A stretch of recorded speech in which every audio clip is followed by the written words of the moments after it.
The biggest silver squeeze in history has yet to happen, but it could manifest itself by the end of 2025, or so they say.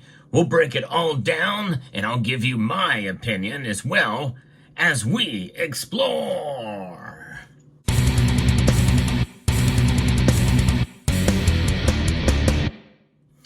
We've had multiple silver squeeze movements, if you want to call it that.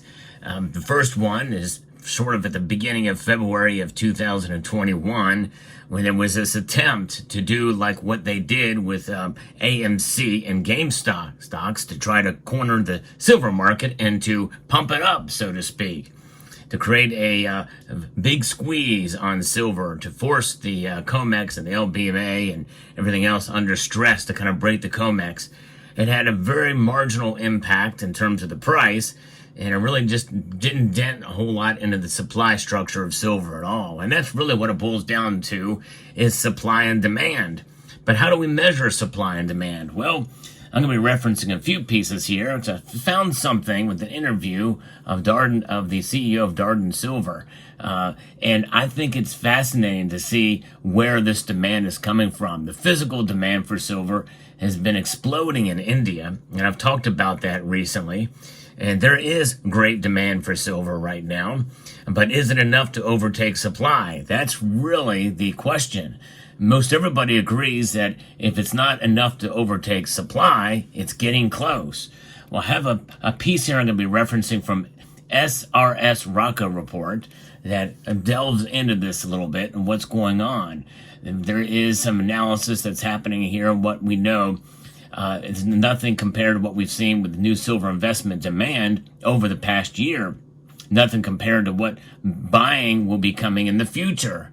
And they think that there's something going to be huge happening in the silver market when the top silver analysts say conveniently, or they conveniently omit the massive global silver ETF demand in the surplus deficit calculations. Now, I kind of ignore that too, for good reason, and I'll get into that later in the video. So there's a fellow, Philip Newman, who is a managing director at Metals Focus, who provides the World Silver Survey for the Silver Institute. Mr. Newman claims that there was a huge 80 million ounce silver surplus last year, the highest in over a decade. Let me repeat that, because that is astounding. Actually, I don't need to repeat it. You can just rewind the video and hear it again. But you heard me the first time. That's incredible, considering that the Silver Institute has been saying that for the fourth year in a row, we've seen a supply deficit. Why is this guy, who is the managing director of Metals Focus, who provided the research, saying that there's an 80 million ounce surplus? It confused many silver stackers because they thought there had to be a shortage and deficit last year. And the author here believes that there was a massive silver deficit in 2020. And you know, a lot of people felt that too. But why did silver's price fall dramatically to below $12 an ounce in 2022 before rising up again over double the price?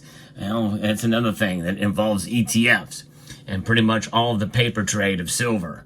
The physical was kind of left out of it. In fact, there was great demand for physical, which caused premiums to skyrocket.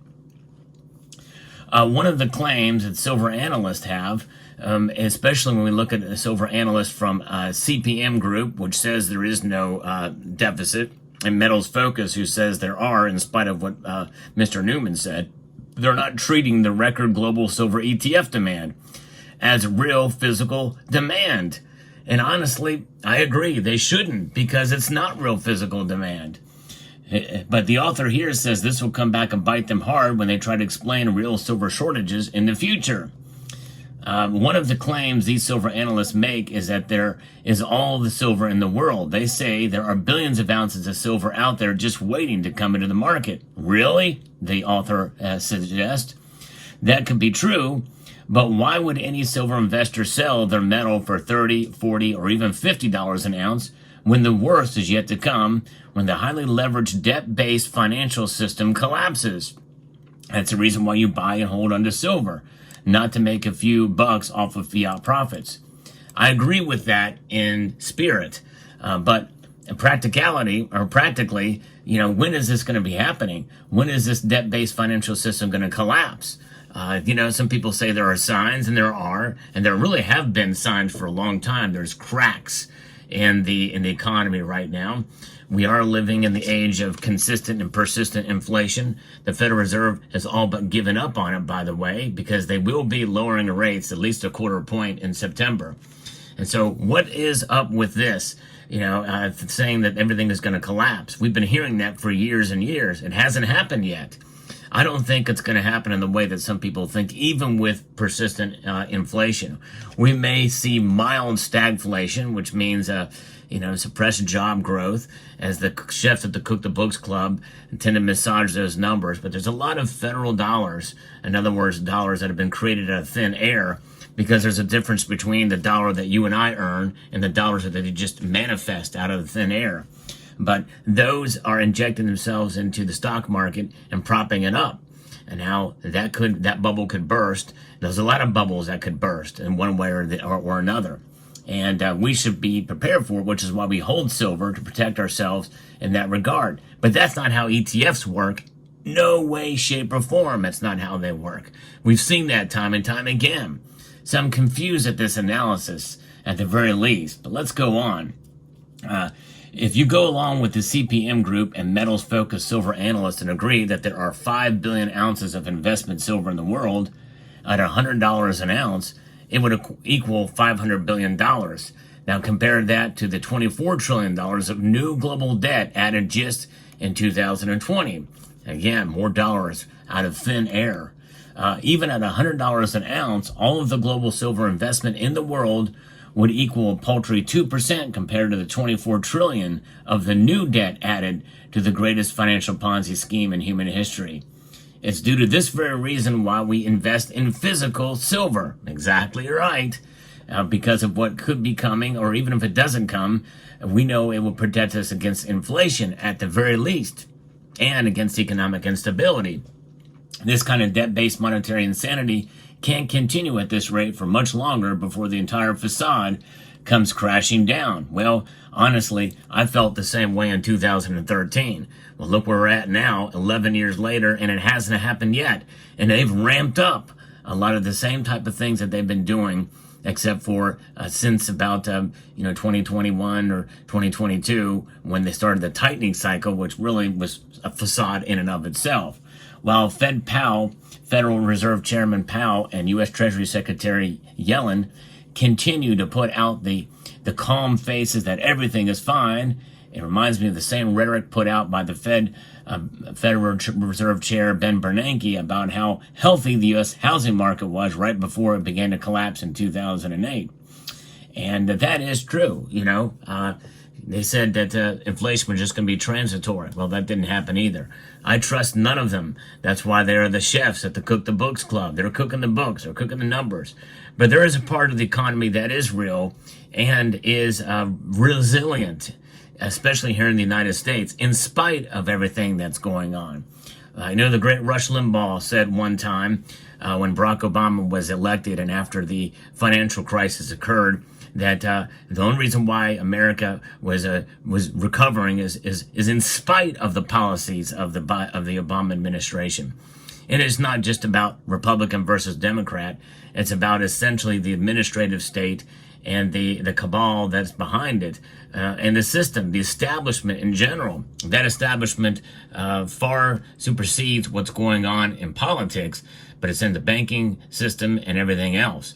And there is a natural market force in terms of small business and even some big business that is resilient through these times, in spite of the regulation, in spite of the heavy taxation. And those are people of all political stripes that are working hard, doing the best they can to make things go. And which is why I believe that if we do see an economic slowdown, that and maybe even a deep recession, well, the impact on silver's price will probably be negative. Why? Because of the ETFs. And if you include those ETFs as what was mentioned here, that includes forward demand, that means there's a lot of silver out there. It keeps growing. That's the growing derivatives market. as illustrated through the ETF, SLV especially, the amount of paper ounces of silver compared to the physical ounces of silver. So that's why this analysis makes no sense to me whatsoever. Why this 80 million ounce surplus last year includes derivatives. That's insanity. I don't understand it. And so that's why it's not included in these reports, because it's all about the physical, and even the Silver Institute understands that. But indeed, he mentions this 80 million ounce surplus there, and you think about the actual physical demand is mostly because it's mostly dependent on what? Industrial and technical and medical demand. A lot of that is economy centric. In other words, it's derived based off the health of the economy. If the economy goes down and into a recession and there's less negative GDP growth, that means there's going to be less goods and services being utilizing silver. Less silver demand means lower prices, folks.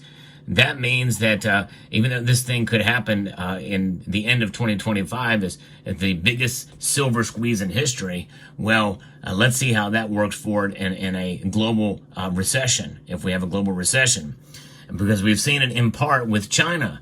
Chinese demand for silver, had waned at least some after, of course, that's before we found out they were producing all these solar panels. But for a while, they had not opened up back after the pandemic. It took a while. Then they started into overdrive, and I think that is part of what has led to silver's price rising. And we know as well the Shanghai Gold Exchange, their price of silver is much higher than ours, invoking some transparency in the silver price market. They're always a little bit higher, and but that could change. They're overproducing right now. What happens if that crashes? The overproduction stops for one reason or another. But they are importing a lot of silver right now, unrefined silver, no question about that. And if that does continue, it very well could lead to a potential squeeze, maybe even the biggest in history. Indian demand has skyrocketed, according to some numbers. That is multiple times of what it had been in the past. That is quite intriguing. In fact, there were 560 tons imported into India in 2023. 4,554 tons have been imported so far in 2024. That is massive, folks. And those two things, China and India, very well could lead to the biggest squeeze, potentially, if they are importing that much physical demand from one reason or another. And it could be tied to the BRICS. It could be tied to other applications, maybe military, especially in China. And, there's military applications for silver here in the United States as well. And that is kind of the unknown factor, because nobody knows really how much silver is needed for military applications. And so anybody could speculate whatever they want in that regard.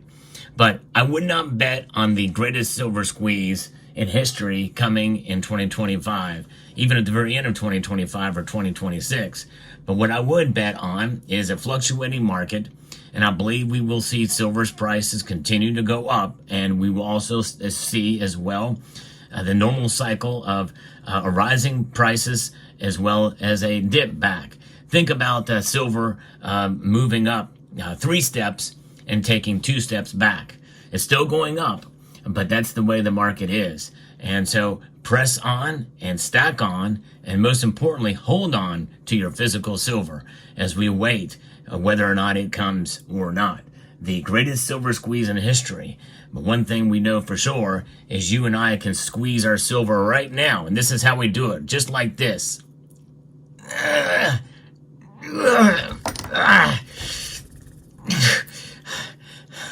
Does it look any different? No, and I squeeze it pretty dang hard too. That's the resiliency of silver. I hope you found this video informative, insightful, and educational. I'd like to extend a multitude of gratitude to each and every one of you for taking the time to watch. And I want to encourage you to please rate, share, comment, and subscribe.